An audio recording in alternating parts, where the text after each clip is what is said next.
Okay, here we have a 2013 Mercedes GL550.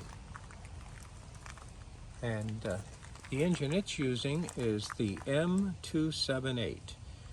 This is a 4.7 liter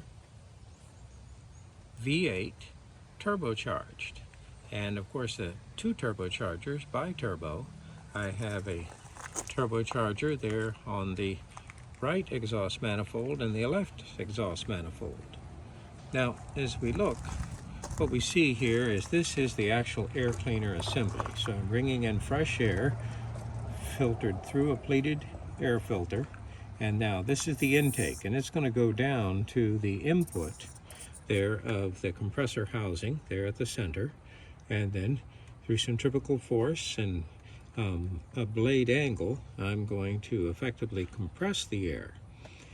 Now, here I'm leaving the compressor housing and I'm coming up there to the after cooler. And let's take a look at this. Now, this is just a beauty cover, and you can see that the Mercedes emblem has been lost, which that has to be replaced. It's going to be something very important. The engine will not run properly without that. So we'll certainly be taking care of that. We'll go ahead and carefully remove the beauty cover. And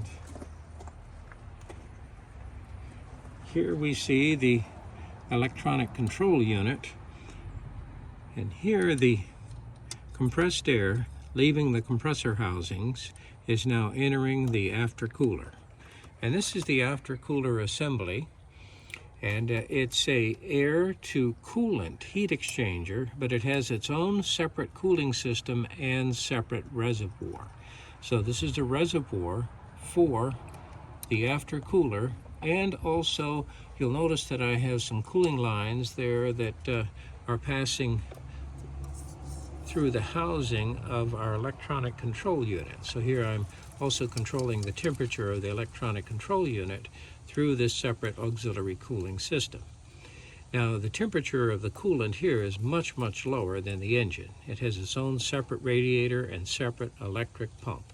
And the idea is I'd like to keep the air temperature as low as possible. See, the result of compressing the air is going to heat it. And if I'm going to kind of improve the density of the air and the performance of the engine, I need to bring that temperature back down, and I'm going to try and do that with this after cooler, which is quite a large assembly.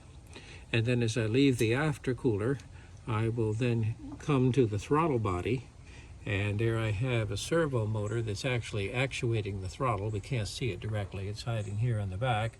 And then of course that controls the air entering the intake manifold. And remember, with a turbocharger, I don't need an exotic intake manifold.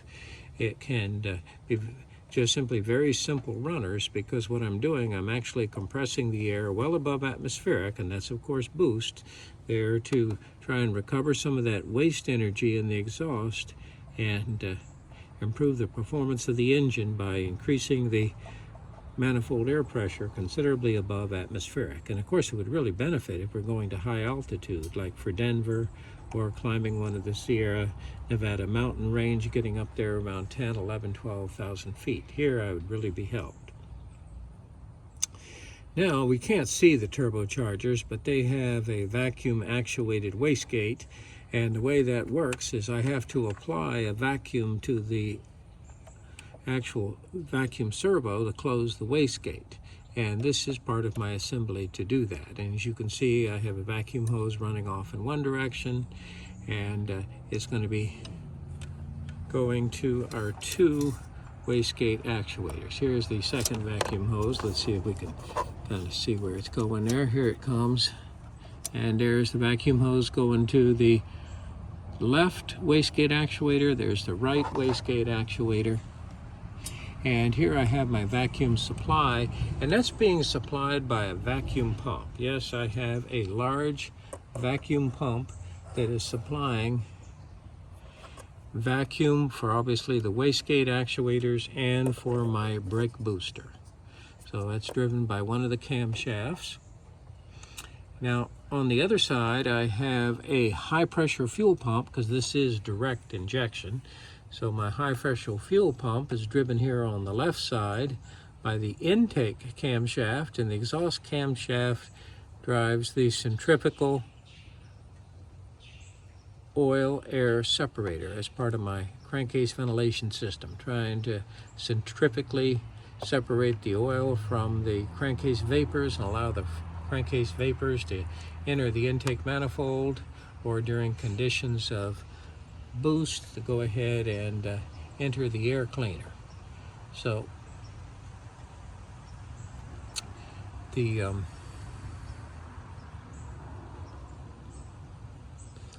so there we see our centrifugal oil-air separator. Now these are the air cleaner housings, and actually there's really nothing holding them down. They come right up. Now this is just a beauty cover. I'm going to go ahead and pop that off. Here is part of my crankcase ventilation system. If I carefully take loose this ductwork, and I do have a pressure sensor that's measuring the pressure drop across the air cleaner, unplug that, this whole assembly just comes right up. And I do have a nice foam insulator between the air cleaner and the cylinder head to try and dampen the sound of the direct injectors. They're a little noisy. Of course, you really don't hear anything if they're in the vehicle, obviously. Right. Here we see our oil filter housing, and I have a type of variable valve timing mechanism. They call them cam phasers. The camshafts are driven by a chain, and actually I have a total of 4 chains. I have one chain that drives the oil pump, one intermediate chain that drives the intermediate sprocket from the crank sprocket, and then 2 individual chains coming up here to the 2 cam sprockets. And what is the cam phaser? And of course this is part of it. What is it doing? It's changing a relationship between the sprocket and the camshaft hydraulically. Now what this simply is a device that's electrically controlled that is pushing on the valve that's actually part of the assembly that threads into the camshaft and holds the cam phaser into position. And this is using this magnetic type of solenoid. I'm going to be able to vary the position of the valve and determine whether I'm advancing or retarding the timing here for my intake and my exhaust camshaft. Now what we'd like to do is let's go over here to the right side, and I'm going to remove this oil cap, and you're going to be able to see the timing chain inside. Let's take a look at that. Now as we look at this chain, you'll notice that this is a late style chain, and here this has the 3 sections, 1, 2, 3, and this denotes that this is the later design. The earlier design actually had these doubled up, so I would actually have 6 sections going across. But this is supposed to be the updated chain. Notice how very clean that engine is inside. Whoever owned this car religiously changed that oil with high quality oil. Now the engine is actually very quiet, but the reason why I have it, and I'm not going to have a vehicle unless there's something wrong with it, is that we're getting an intermittent fault code P001177. And what that means is that the intake phaser, which is actually this one right here, is not in the correct position. Now what happens is I set this code only on an engine start. Once the engine starts and runs, no check engine light and code becomes historical. Now apparently what happens, there is a locking pin that's part of that cam phaser that's supposed to lock the cam in the default position when I shut the engine off. So it's, you know, in the ideal position for starting. Well, apparently that pin likes to shear on Mercedes, not catch quite correctly, and I get that code. Sometimes I get a little chain rattle. Now Mercedes obviously are very aware of the problem, so what they do is they have a corresponding check valve that you can add there behind the cam tensioner, a new style cam tensioner, and a replacement intake cam phaser. Now that's possibly what this vehicle will get, or it will just go as is, because really it's not a problem. There's really no check engine light, no performance problem whatsoever, just a nuisance code that comes back. So you have to make a decision on whether that really needs to be done or not. There is absolutely nothing wrong with the way this engine runs. It's quiet, it's powerful, it's very, very smooth, and certainly there's no smoke. It has well over 100,000 miles on it, but it is actually a very quiet and very good shape. Now, one thing I did want to point out, though, is one thing that happens on Mercedes and other vehicles is this glass-filled nylon has a tendency to deteriorate there under the influence of the coolant. So this glass-filled nylon becomes very brittle, and it will actually snap and break.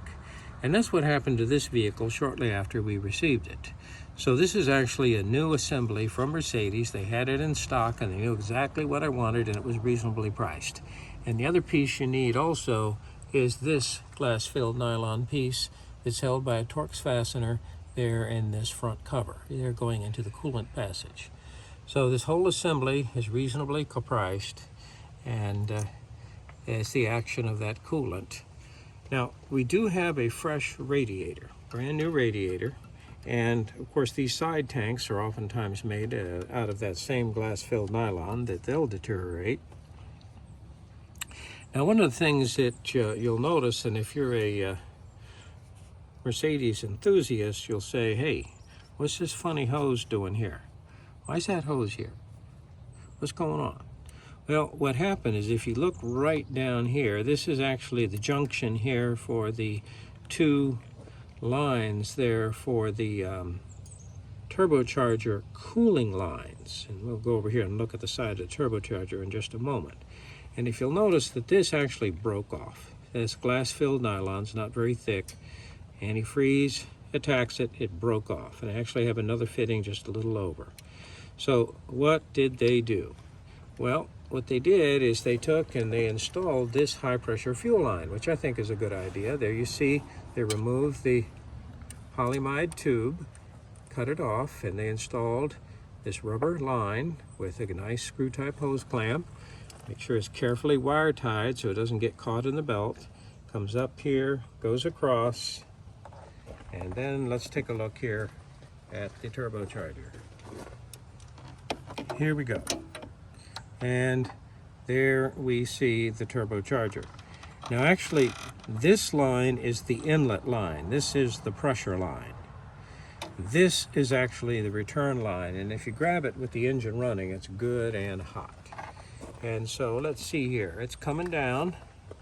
It's coming down there to that fitting, and let's see where it goes. So we're going to go over here to the other side. And I'm going to go ahead and pause just for a moment, remove this cover so you can see. Okay, and this is that return line that we saw. It's coming up here, and this is the return from both of the turbochargers. And this is the coolant return, obviously, and it's coming back to this corresponding hose that is connected to the reservoir. And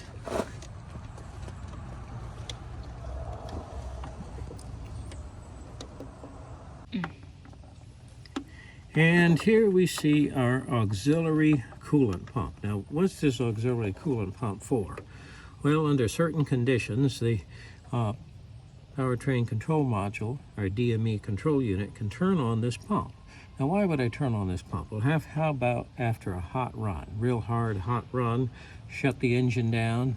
I'd sure like to control the temperature of those turbochargers to keep that oil from coking. So what do? I just run this pump, and it continues to circulate coolant through the turbochargers. So that works out real nice and kind of keep the temperature under control. But adding this hose, as you can see right here, this really has done nothing to really affect our performance or our ability to control the temperature of the turbocharger. So we're just going to leave it there. Okay, here our 2013 GL550.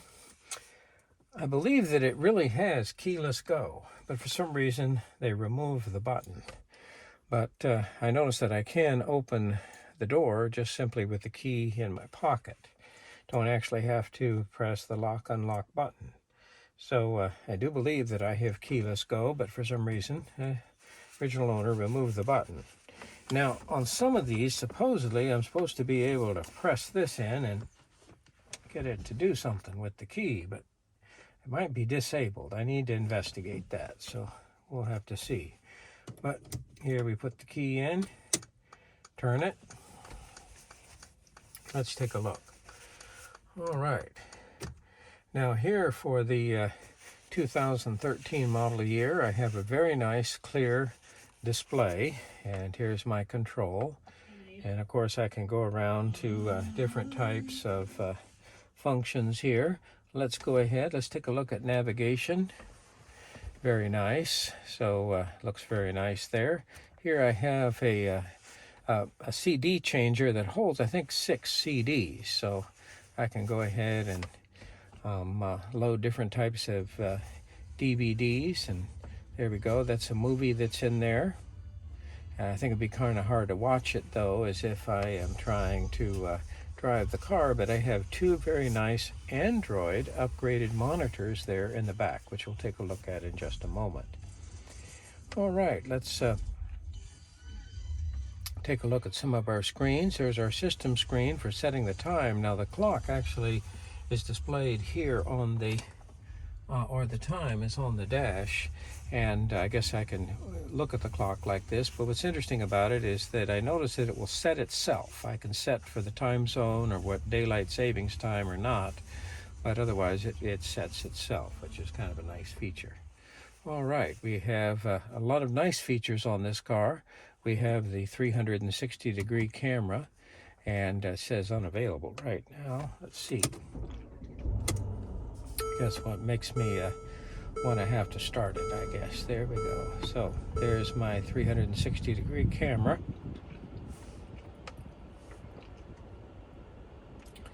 And of course our seat controls, lots and lots of settings.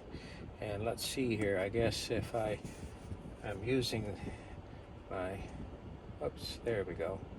I can go ahead and take a look at different settings here. Jump back. Here's my seat settings.